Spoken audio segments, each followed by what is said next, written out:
ابو al Assad, تم میں اتنا اثر ہے تم میں کہ تم ابو الاسد ہو۔ اس کے بعد تمام زندگی انہیں بہت خطابات ملے، انگریزوں سے ملے، پاکستان میں ملے، اور لیکن انہوں نے اپنے نام کے ساتھ صرف ابو الاسد کا نام، ابو الاسد حفیظ جالندری، تو انہوں نے وہ نام ساتھ رکھا۔ پھر پلگرامی صاحب کے وہ ایک طرح سے شاگرد رہے، مگر زیادہ اسلام سے نہیں کروائی، بلکہ وہ کہتے ہیں کہ ان کی جو ہدایات تھیں ان پہ میں نے عمل کیا، جس سے میں نے اپنے کلام کو بار بار دیکھ کے، بار بار ریپیٹ کر کے، اور اسے میں بہتر کرنے کی کوشش کرتا رہتا تھا۔ تو اب پوائنٹس تو مجھے نظر آئیں گے اینک لگا کے۔ اچھا، وہ زمانہ تھا جب پاکستان موومنٹ جو تھی وہ اپنے زوروں پر تھی، انگریزوں کی حکومت تھی، اور مسلمان جو تھے ان کا حال بہت برا تھا۔ تو تحریک پاکستان میں اس زمانے کے زیادہ تر نوجوان اور سب لوگ قائد اعظم کے ساتھ ساتھ چل رہے تھے، تو حفیظ صاحب کیسے پیچھے رہتے؟ انہوں نے تحریک پاکستان میں بھرپور حصہ لیا۔ صرف وہ شاعری نہیں تھی، ان کی بہت سے پہلو تھے کہ جب تحریک پاکستان میں انہوں نے اس طرح حصہ لیا کہ شاہ نامہ اسلام وہ لکھ چکے تھے، تو وہ مسلم لیگ کے جلسوں کے ساتھ ساتھ گاؤں گاؤں کریا کریا جاتے تھے، وہاں پہ شاہ نامہ اسلام پڑھتے تھے۔ اس زمانے میں شاہ نامہ اسلام بہت ہی مشہور ہو چکا تھا، تو شاہ نامہ اسلام سننے بہت لوگ آتے تھے۔ تو اس کے بعد حفیظ صاحب بیچ میں اپنا کلام روک کے چپ ہو جاتے تھے اور کہتے تھے پہلے یہ بوریاں بھر دو مسلم لیگ کے تحریک پاکستان کے لیے، باقی کلام میں بعد میں سناؤں گا۔ تو وہ کہتے ہیں کہ اس زمانے میں 60 اور 70 ہزار روپیہ فی جلسہ جمع کیا جاتا تھا۔ تو اس زمانے میں 60-70 ہزار روپیہ بہت زیادہ پیسہ ہوا کرتا تھا۔ اس کے علاوہ قائد اعظم کے ساتھ انہوں نے کام کیا، بہت سے جلسوں میں قائد اعظم کے پسند کرنے پہ، قائد اعظم کی شخصیت تو آپ کو پتہ ہے کتنی اسٹرانگ تھی، وہ پہلے ان کے اشعار سنتے تھے، نظم سنتے تھے، اور بہت دفعہ انہوں نے اس کا انگریزی ترجمہ کروا کے پڑھا اور پھر کہا کہ ہاں میرے خطاب کے بعد حفیظ پڑھیں گے۔ تو یہ بہت بڑی سعادت تھی، قائد اعظم کے بعد ان کے پسند کرنے پر حفیظ جالندری کا کلام پڑھا جائے، اتنے بڑے جلسے اور پوری قوم جو کھڑی تھی۔ بہت سے لوگ تو ایسے تھے جو قائد اعظم کی انگریزی تقریر کو سمجھ نہیں پاتے تھے، مگر وہ آتے تھے لوگ اور یہ کہتے تھے کہ یہ آدمی جو بھی کہہ رہا ہے سچ کہہ رہا ہے، اور ہمارے لیے جو کہہ رہا ہے وہ دیکھ رہا ہے۔ اسی طرح جب پاکستان بنا ہے 14 اگست 1947 کو، تو ایک تاریخی تقریر جو قائد اعظم محمد علی جناح نے 15 اگست کو ان کی نشر ہوئی تھی ریڈیو پاکستان لاہور سے، ہمارا ملک بننے کے بعد، وہ اس سے پہلے قائد اعظم نے وہ پریپیئر کرتے تھے سب کچھ۔ اگر ہم کچھ پریپیئر کریں تو اس کا یہ مطلب نہیں ہے کہ ہم غلط کرتے ہیں، قائد اعظم بھی اپنی تیاری کر کے آگے بڑھتے تھے۔ تو انہوں نے حفیظ صاحب سے ایک نظم لکھوائی، اور ان کی وہ جو تاریخی تقریر تھی، ان کا جو خطاب تھا، اس کے فوراً بعد حفیظ صاحب کی نظم جو تھی اس کا عنوان ہے نیا دور۔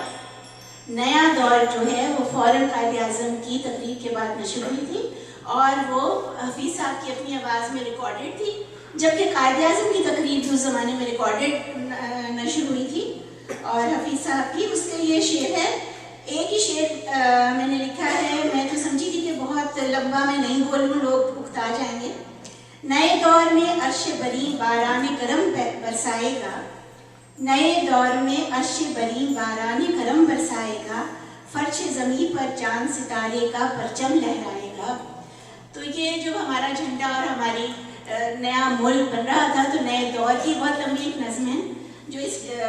کتاب میں تو ہے، کلیات میرے پاس ہے لیکن بڑی خوبصورت۔ تو میں یہ بس بتانا چاہ رہی تھی کہ حفیظ صاحب نے تحریک پاکستان میں بھرپور حصہ لیا۔ اس سے پہلے بھی وہ کافی مشہور شاعر تھے، اور دوسری جنگ عظیم کے بعد 1942 میں انگریزوں نے انہیں ڈائریکٹر آف سانگ پر بھی پبلسٹی بنا دیا۔ وہ زمانے میں دوسری جنگ عظیم میں ہندوستان کے لوگوں کو بھی بھرتی کرتے تھے، تو اس زمانے میں وہ ڈائریکٹر آف سانگ پبلسٹی رہے، اور انہیں سر کا خطاب دیا، جو کہ قائد اعظم کے کہنے پہ جو بہت سے لوگوں نے واپس کیا تھا، حفیظ صاحب نے انگریزوں کے ہاتھ میں دے دیا کہ مجھے سر بننا آپ کا پسند نہیں ہے۔ پھر یہ ہوا کہ پاکستان جب بنا ہے تو 1948 میں 1948 میں حفیظ صاحب کو director of Murray's arm forces بنایا گیا، اور 1948 میں ہی ایک جنگ ہوئی تھی ہندوستان کے ساتھ جو کشمیر کی جنگ سے کہا جاتا ہے۔ بہت سے لوگوں کو نہیں معلوم، مجھے بھی نہیں پہلے معلوم تھا، کہ مجھے یہ پتا تھا کہ 65 اور 71 کی جنگ ہوئی، لیکن 1948 میں جنگ ہوئی جب کہ حفیظ صاحب director of Murray's arm forces تھے، اور وہ جو کشمیر میں جنگ ہوئی تھی جس میں یہ ہمارا آزاد کشمیر لیا گیا ہندوستان سے، اور باقی جو کشمیر تھا وہ انہوں نے اپنا قبضہ رکھا تھا۔ تو حفیظ صاحب ڈائریکٹر موریز ہوتے ہوئے وہ جنگ میں آگے اگلی صفوں پہ چلے گئے، اور وہ اس زخمی ہوئے، اور انہیں بہت ساری گولیاں لگی تھیں کہ وہ آخری کو مجھے دکھاتے تھے 3-4 گولیاں ان کے بازو پہ لگی ہوئی تھیں، تو اس میں وہ شدید زخمی بھی ہوئے تھے۔ اس کے بعد ایوب خان کے زمانے میں وہ ایڈوائزر ٹو دا پریزیڈنٹ رہے، پھر اس کے بعد ولیج ایڈ ایک محکمہ تھا اس کا، اس میں رہے۔ لیکن کہنے کی بات یہ ہے کہ انہوں نے تعلیم حاصل کی تھی 7ویں جماعت تک۔ 7ویں جماعت کے بعد انہوں نے پراپر اسکول میں تعلیم حاصل نہیں کی، اور اپنے آپ کو سیلف اسٹڈی پہ رکھا، اور انہوں نے عربی، فارسی، انگریزی، ترکی اور ایسے الفاظ جو اردو کی روٹ میں تھے وہ سب زبانوں پہ بے حد عبور حاصل کیا۔ ان کے لیے شاید اسکول کی جو تعلیم تھی وہ سلوور تھی، وہ کہنے کہ وہ چیزیں تو مجھے پڑھائی نہیں رہے جو میں پڑھنا چاہتا ہوں، تو انہوں نے وہ صرف 7ویں جماعت تک اسکول میں پڑھے تھے۔ اس کا یہ مطلب نہیں کہ باقی بچے بھی 7ویں سے بس کرتے، لیکن یہ رہا ہے۔ کشمیر کا ترانہ لکھا تھا ہاں، انہوں نے کشمیر کا ترانہ وطن ہمارا آزاد کشمیر حفیظ صاحب نے لکھا۔ آزاد کشمیر نام بھی کشمیر کو حفیظ صاحب نے ہی دیا۔ پھر وہاں سے صدائے کشمیر ایک ریڈیو اسٹیشن کھولا جس کے ڈائریکٹر بھی حفیظ صاحب تھے، اور کشمیر سے انہیں اتنی محبت تھی کہ کشمیر میں وہ بہت عرصہ جب ہندوستان پاکستان ایک تھا، یعنی بر صغیر ہندوستان میں وہ رہتے تھے، جاتے تھے، وہاں کے حالات تب بھی اتنے برے تھے کہ انہوں نے ایک نظم لکھی، طویل نظم ہے جو کہ ایک بکلیٹ کی صورت میں ہے، تصویر کشمیر۔ وہ میں اس کے کچھ اشعار آپ کو سناؤں گی۔ تو وہ انہوں نے لکھی، اس کا ایک شعر ہے، اس سے پہلے ایک شعر ہے، کشمیر ہے وہ جلوہ مگر اس کی راہ میں، کشمیر ہے وہ جلوہ مگر اس کی راہ میں، فرقت کی وادیاں ہیں پہاڑ انتظار کے۔ تو وہ اس زمانے میں بھی کشمیر تک مسلمان 100% مسلمان ہوتے ہوئے اتنی مشکل تھی کشمیریوں کو، جو کہ آج تک بھی ہے، وہ بھی ایک بہت بڑا المیہ ہے۔ تو اس کے اب 1948 کا میں نے آپ کو بتایا، اور ہاں میں شاہنامہ اسلام کے بارے میں آپ کو بتاتی ہوں کہ ترانے کی وجہ سے تو ہم حفیظ صاحب کو یاد کر رہے ہیں اور کرتے رہیں گے، اور جب تک پاکستان قائم رہے گا ترانہ انشاءاللہ ہمارا بجتا رہے گا قیامت تک انشاءاللہ۔ مگر 1925-26 کی 1925-26 کی بات ہے کہ جب انگریزوں کی حکومت تھی، مسلمانوں کا بہت برا حال تھا، اور مسلمان جو تھے ان کو ہر طرح سے، جو دوسری بھی قومیں تھیں وہ ان کو نیچے کرنے کی پرزور کوشش کر رہی تھیں، کیونکہ انہی سے انہوں نے حکومت لی تھی۔ تو حفیظ صاحب لاہور میں قطب الدین ایبک کے مزار پر بیٹھے تھے۔ قطب الدین ایبک وہ سپہ سالار تھے جنہوں نے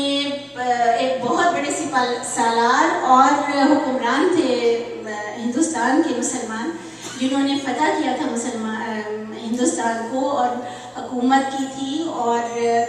بہت بہادر اور بہت انہوں نے ریفارمز ہندوستان میں کی تھی۔ اس وقت قطب الدین ایبک کا مزار ایسے تھا کہ کوئی عام قبر بھی ایسی نہیں ہوگی، وہاں کتے بلیاں رہتے تھے اور مٹی کا ایک ڈھیر تھا، اور وہ قطب الدین ایبک کا مزار تھا۔ تو حفیظ صاحب نے دیکھا کہ مسلمانوں کے اتنے بڑے شہنشاہ کا جو مزار ہے اس کی یہ حالت ہے، تو مسلمانوں کا کیا حال ہے؟ اس پہ ان کو اتنا، اس رنگ سے انہوں نے ایک فیصلہ کیا کہ میں کچھ تو کروں، کیا کروں؟ تو انہوں نے، ان کا یہ شعر ہے کہ تمنا ہے کہ اس دنیا میں کوئی کام کر جاؤں، تمنا ہے کہ اس دنیا میں کوئی کام کر جاؤں، اگر کچھ ہو سکے تو خدمت اسلام کر جاؤں۔ یہ وہاں سے انہیں خیال آیا کہ میں شاہنامہ اسلام لکھوں۔ کس طرح ہماری قوم اسی طرح جاگ سکتی ہے کہ وہ اپنی اسلام کی جو عظمت ہے، جو اسلام کی بڑائی تھی، اور جس کو اب ہم بھول گئے ہیں، اور اب انگریزوں کے پیچھے اور ہندوؤں کے پیچھے ہم لگے ہوئے ہیں کہ کوئی ہمیں تھوڑی سی ادھر جگہ دے دے یا ادھر، اس سوچ کے ساتھ انہوں نے شاہنامہ اسلام شروع کیا، جو کہ 1927 سے لکھنا شروع کیا، اور اس کے لیے انہوں نے قرآن پاک کے مطالعے کے ساتھ مختلف اس کے متراجم اور تفسیریں مختلف، ایک نہیں، اور اس کے ساتھ تفسیروں کے ساتھ تاریخ اسلام کی مختلف کتابیں۔ آپ کو پتہ ہے نا کہ جب اسلام کے بارے میں کچھ لکھا جائے تو ایک لفظ ادھر یا ادھر نہیں ہو سکتا، تو اس کا انہوں نے ایسا مطالعہ کیا کہ بہت بڑے بڑے جو عالم ہیں ان سے بہت زیادہ انہوں نے مطالعہ کر کے اس کو سمجھ کے شاہنامہ اسلام لکھا، جس کی 4 جلدیں ہیں، اور وہ 1927 سے 1947 تک 20 سال میں 4 جلدیں لکھی گئی۔ اور کشمیر کے بارے میں تو میں نے آپ کو بتا ہی دیا ہے۔ قومی ترانے کے بارے میں آپ کو بتاتی ہوں کہ پاکستان جب بن گیا تو ذرا سلو ہیں ہم، تو ابھی قومی ترانہ نہیں تھا، تو 1952 میں پاکستان حکومت نے ایک کمیٹی، ترانہ کمیٹی بنائی، یا اس سے پہلے 51 میں جب لیاقت علی خان زندہ تھے اس وقت بھی یہ کمیٹی بنی تھی، تو اس کے بعد اسے آرگنائز کیا، اور اس کمیٹی نے پورے پاکستان کے جو شعراء تھے، جو لکھنے والے تھے، ان کو دعوت دی کہ آپ سب ترانہ لکھیں اور پاکستان کا ترانہ لکھیں، اور اس میں سے ترانہ جو ہے اس کو چوز کیا جائے گا۔ مگر اس سے پہلے ایم اے چھاگلا صاحب نے ایک دھن بنائی تھی جو کہ منظور ہو گئی کہ یہ ترانے کی دھن ہوگی، اور اس دھن میں ترانے کے الفاظ کو ڈالا تھا، تو 722 ترانے لکھے گئے، اور حفیظ صاحب نے 3 مہینے 20 دن میں یہ ترانہ لکھا، جو اتنا چھوٹا سا ہمارا پاکستان کا ترانہ ہے، اور وہ کہتے ہیں کہ میں 3.5 مہینے کمرے میں بند رہا، اور میں لفظ لکھتا تھا، اس کو تولتا تھا، یعنی دماغ سے اس کو، اور جو کہ پاکستان کیوں بنا، کس لیے بنا، اس کا کیا قائد اعظم کی کیا خواہشات تھیں، مسلمانوں کی کیا آرزو تھی، اور کیا کرنا چاہتے ہیں ہم پاکستان میں، اس سب کو سامنے رکھتے ہوئے، اور پھر وہ جو ایک ریکارڈ تھا اس زمانے میں، وہ بڑا توے والا ریکارڈ پلیئر تھا جس میں میں ان الفاظ کو ڈالتا تھا۔ تو آپ کو میں ایک چیز، اپنے جو بچے ہیں یہاں پہ اتنے زیادہ نہیں ہیں، میری بچے ہیں، وہ شاید جانتے ہوں گے یا نہیں، کہ کہا جاتا ہے جی ترانہ جو ہے وہ تو فارسی میں ہے، اس میں ایک لفظ ہے کا جو وہ اردو کا ہے۔ میں بہت پریشان ہوتی ہوں کہ ترانہ جو ہے اس کا کوئی لفظ بتا دیجئے جو کہ روزمرہ کی زبان میں استعمال نہ ہوتا ہو، کا کے علاوہ ہر لفظ استعمال ہوتا ہے، قوم، ملک، سلطنت، پائندہ، تابندہ باد، سایہ خدائے ذوالجلال، پاک سرزمین، کوئی لفظ تو ایسا بتائیے کہ جو سمجھ ہی نہیں آتا ہو، کیونکہ بالکل اردو جو ہے وہ آپ کی فارسی سے بھی نکلی ہے، عربی سے بھی نکلی ہے، ترکی سے نکلی ہے۔ اردو تو ایسی زبان ہے جس میں ان سب جو زبانیں ہیں اس کا نچوڑ ہے، یا اس میں سے اردو ہے، تو جو ہمارا ترانہ ہے وہ بالکل اردو میں ہے، اور اس کا ہر لفظ سمجھ آتا ہے۔ اور میں یہ اس لیے نہیں کہہ رہی کہ ترانہ میرے والد نے لکھا ہے تو بہت اچھا ہے، کوئی اور ترانہ مجھے سمجھ نہیں آتا، یہ میرے والد کا ترانہ نہیں، یہ تو قوم کا ترانہ ہے، یہ پاکستان کا ترانہ ہے، لیکن اس میں پاکستان کی آرزویں، اس کا عزم، اس کی طاقت اور اللہ تعالیٰ کا جو کرم ہے. پاکستان کا مطلب کیا؟ لا الہ الا اللہ. اسی لیے پاکستان بنا تھا. اس کا ہر بات کا نچوڑ جو ہے وہ ہمارے ترانے میں موجود ہے. تو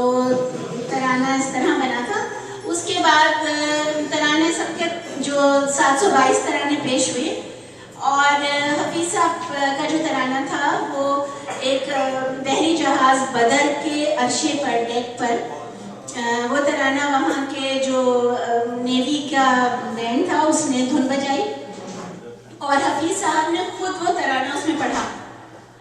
اور وہ کمیٹی وہاں پہ موجود تھی، اور وہ ترانہ پھر اللہ تعالیٰ کے کرم سے الحمدللہ منظور ہوا، اور وہ ستمبر 1954 میں پہلی دفعہ ریڈیو پاکستان لاہور سے نشر ہوا تھا. یہ تو حال ہے قومی ترانے کا. اب آپ لوگ پسند کریں تو میں بتا دیتی ہوں کہ تھوڑی سی شعری اور ان کی نثری تصانیف جو ہیں 1922 میں انہوں نے اپنا ایک رسالہ نکالا تھا اعجاز کے نام سے. پھر بہت سے رسائل کے مدیر رہے، جس میں شباب اردو، ہزار داستان، نونہال، تہذیب نسواں، پھول، مخزن، کارزار، حمایت اسلام، اور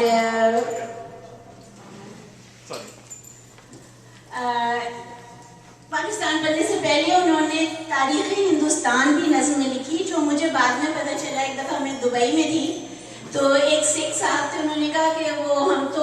حفیظ جلندری دی پڑھتے ہیں ساری جو تاریخ لکھی ہے. میں نے کہا وہ کہاں؟ وہ ان کے اسکول میں پڑھائی جاتی ہے، تاریخ ہندوستان نظم کی صورت میں ہے، جو کہ پاکستان بننے سے بہت پہلے لکھی گئی تھی، اور وہ اب ہندوستان کا جو سلیبس ہے بچوں کے کتابیں ہیں اس میں پڑھایا جاتا ہے. تو وہ ہندوستان ہمارا. پھر ان کی ہے نغمہ زار، سوز و ساز، ترخوابہ شیریں، چراغ سحر، شاہنامہ اسلام میں نے آپ کو بتایا. بچوں کے گیت اور نظمیں، اس کی بھی 4 والیومز ہیں. بزم نہیں رزم، اور نثر نگاری بھی انہوں نے بہت اچھی. ان کے افسانے ایسے ہیں کہ آپ پڑھیں تو بہت دن آپ کے دل پہ کچھ اثر رہتا ہے. افسانے کا ایک یہی ہوتا ہے، چھوٹا سا افسانہ ہوتا ہے، لیکن آپ پڑھ لیں تو آپ اس کے بارے میں پھر سوچتے رہتے ہیں کہ اگر اچھا افسانہ ہو تو. وہ ہفت پیکر، معیاری افسانے بقلم خود، حفیظ تاشقند میں یہ بھی ان کی کتاب ہے. چمٹی نامہ، نصرانے، اور بچوں کے لیے بہت ساری انہوں نے کہانیاں لکھی. اور ابھی میں نے ٹی وی پہ کوئی بتا رہا تھا کہ مہدی حسن صاحب نے جو پہلا گانا گایا تھا فلم کے لیے، وہ میں نے یہاں پہ لکھ لیا تھا، مجھے نظر آئے گا تو میں آپ کو بتاؤں گی کہ وہ بھی حفیظ صاحب کی ہی غزل تھی. اور وہ اس وقت شاید کاغذ میں نے ادھر ادھر کر دیا. میں وہ شاعرہ کے پاس بیٹھی ہوں، تو شاعر کی بیٹی بھی ہوں، اور 2 شاعرات میرے پاس بیٹھی ہیں، تو اس لیے کاغذ جو ہیں وہ ادھر ادھر ہو گئے. لیکن پہلی جو غزل مہدی حسن نے گائی تھی وہ حفیظ صاحب کی تھی. غزل کے جو اشعار ہیں وہ ادھر ادھر ہو گئے. نہیں، وہ تو تھی فیض صاحب کی. تو اس کا مطلب ہے کہ ابھی جو میں جوانوں کے علاوہ بھی حفیظ صاحب کی غزلیں جو ہیں وہ فلموں میں لی گئی، لیکن وہ فلمی شاعر نہیں تھی، ان کا رجحان اور مختلف جگہوں پہ تھا. جیسے کہ وہ پہلی دفعہ حج کرنے گئے 1935 میں بحری جہاز میں، تو وہاں پہ انہوں نے پڑھا تھا، اگر کسی نے سنا ہو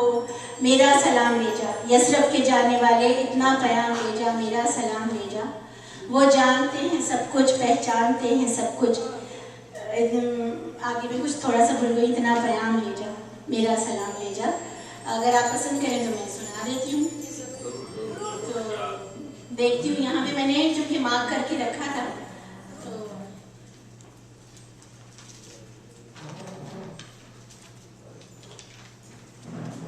اچھا، پہلے میں ایک چیز اچھا ہوا میں نے یہ مارک کیا تھا. ہم یہاں آئے تو کیونکہ ہم امریکہ سے تعلق نہیں رکھتے، تو ہمیں یہاں ایک کونے میں بٹھایا گیا بڑی عزت کے ساتھ. تو ہم بیٹھ تو گئے اور کسی کو ہم یہاں جانتے نہیں تھے. پنہا بھی اپنا ٹیلی فون بھول آئی تھیں، تو وہ تو انہوں نے کچھ تو کھولنا ہی تھا وہ لینے چلی گئی. تو ہم یہاں کونے میں بیٹھے, میں اور میرے بچے. تو مجھے اپنے ابا کا ایک جو تھا خطبہ صدارت یاد آ گیا, کیونکہ جب پاکستان بنا تو وہ رائٹرز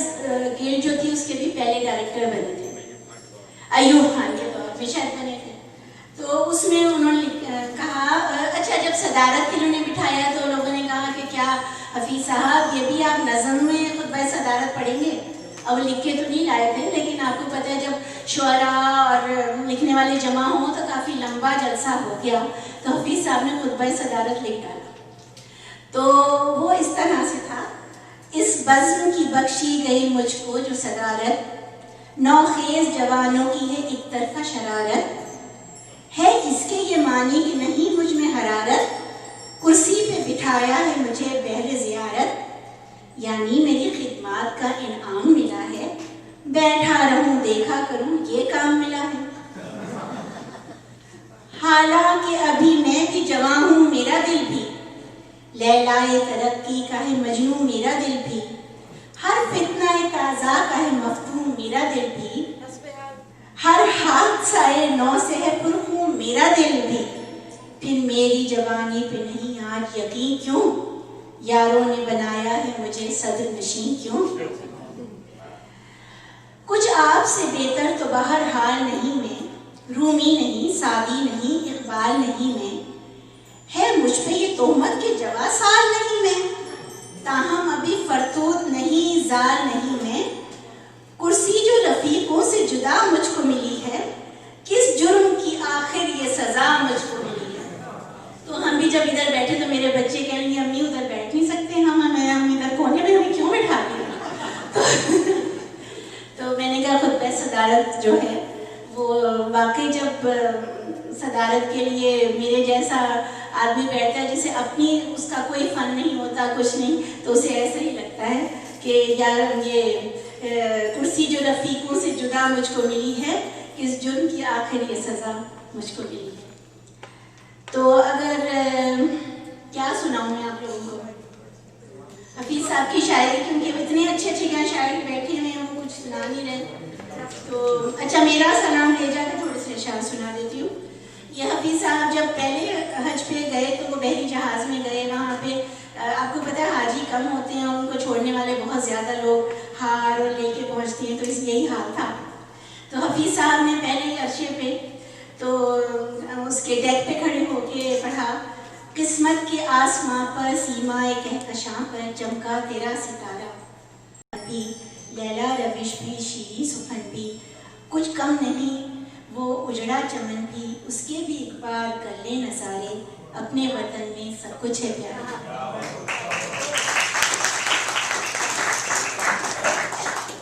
اس حسن میں ہے ہلکا نمک بھی, مہنگا نشہ بھی, لطف غضب بھی, رنگین کلیاں جن میں مہک بھی, دل میں وفا بھی, درد اور تپک بھی, روئے زمیں بھی, چشمے فلک بھی, سب ہے بھکاری بھارت کے دوارے, اپنے وطن میں سب کچھ ہے پیارے. بھارت سے گئے تھے کیونکہ 1938 کا وقت ہے. میخانے بھی ہیں پیرے مغابی, ہنگامے بھی ہیں خاموشیاں بھی, لطف بہارا رنگے خزاں بھی, ساگر بھی موجود آب رواں بھی, جو کچھ یہاں ہے سب ہے وہاں بھی, پھرتے ہو بیکار کیوں مارے مارے, اپنے وطن میں سب کچھ ہے پیارے. سودے وہاں بھی کرتے ہیں, سودے وہاں بھی کرتے ہیں شہری, چلتے ہیں ہر سو سکے سنہری, دیہات پر ہے ایک نیند گہری, لہریں وہاں بھی لیتے ہیں لہری, بازار منڈی تھانہ کچہری, کرتے ہیں دن رات سب وارے نیارے, اپنے وطن میں سب کچھ ہے پیارے. اپنے وطن کے دن رات نیارے, وہ چاند سورج نوری غبارے, وہ ندیاں ہیں امرت کے دھارے, دنیا کے اونچے پربت ہمارے, باغ اور آکاش پھول اور تارے, سب منتظر ہیں میرے تمہارے, اپنے وطن میں سب کچھ ہے پیارے. معصوم معصوم بھولی نگاہیں, معصوم معصوم بھولی نگاہیں, دل ڈھونڈتا ہے جن کی پناہیں, کن حسرتوں سے تکتے ہیں راہیں, وہ گرم آنسو وہ سرد آہیں, مانے نہ مانے چاہیں نہ چاہیں, کھینچیں گے ایک دن ان کے اشارے, اپنے وطن میں سب کچھ ہے پیارے. وہ سیدھی سادی بچوں کی مائیں، زلفیں ہیں جن کی کالی گھٹائیں، آنچل میں جن کے ٹھنڈی ہوائیں. بھولو گے کب تک ان کی وفائیں، کب تک کرو گے ان پر جفائیں. چھوڑا ہے ان کو کس کے سہارے، اپنے وطن میں سب کچھ ہے پیارے. یہ بحال گم رہی پایا گیا ہوں، حرم سے دیر میں لایا گیا ہوں، حرم سے دیر میں لایا گیا ہوں. شکریہ. بلا کافی نہ تھی ایک زندگی کی، بلا کافی نہ تھی ایک زندگی کی، دوبارہ یاد فرمایا گیا ہوں. سپرد خاک ہی کرنا ہے مجھ کو، سپرد خاک ہی کرنا ہے مجھ کو، تو پھر کاہے کو نہلایا گیا ہوں. سپرد خاک ہی کرنا ہے مجھ کو، تو پھر کاہے کو نہلایا گیا ہوں. اور جب میرے والد کا انتقال ہوا تو صبح جب اخبار آیا تو اس میں جو پہلے اوپر ایک شعر تھا وہ یہ لکھا ہوا تھا کہ سپرد خاک ہی کرنا ہے مجھ کو، تو پھر کاہے کو نہلایا گیا ہوں. مجھے تو اس خبر نے کھو دیا ہے، مجھے تو اس خبر نے کھو دیا ہے، سنا ہے میں کہیں پایا گیا ہوں. حفیظ اہل زباں کب مانتے تھے، حفیظ اہل زباں کب مانتے تھے، بڑے زوروں سے منوایا گیا